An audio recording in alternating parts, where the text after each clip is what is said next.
هذا هو السفر الأخير، قدر الصغير مع الكبير،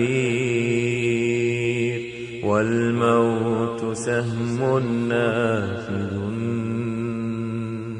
يفني الغني أو الفقير. هذا هو السفر الأخير، قدر الصغير مع الكبير، والموت سهم نافذ يفني الغني أو الفقير.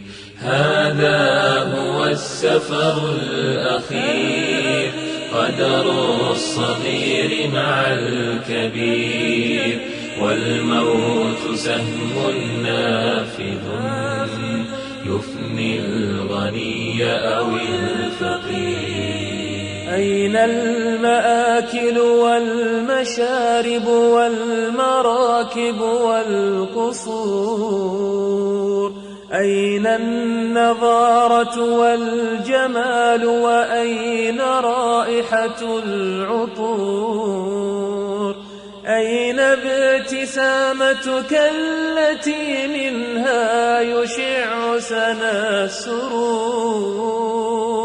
بل أين صوتك في المجالس، ذلك الصوت الجهور؟ بل أين عزتك التي صعدت إلى برج الغرور؟ بل أين ذكرك بعدما كنت المعرف والشهيد؟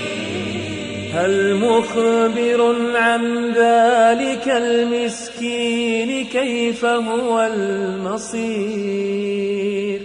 كم كان ينقل خطوه بين البراري والبحور، والآن قد قصرت خطاه عن التنقل والمسير.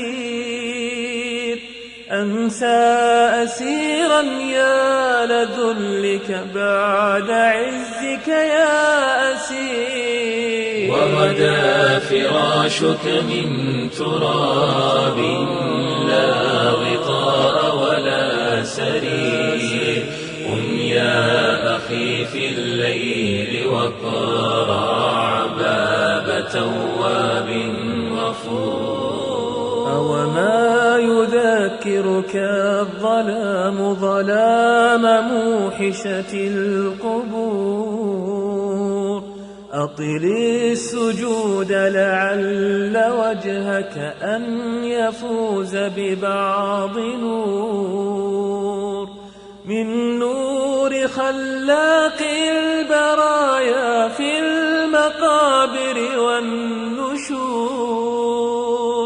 واكسر قيود الإثم واجعل روحك العليا تطير، واطرد غيوم الهم يا محزون عن روض الشعور. تب يا أخي تب يا أخي، فالله غفار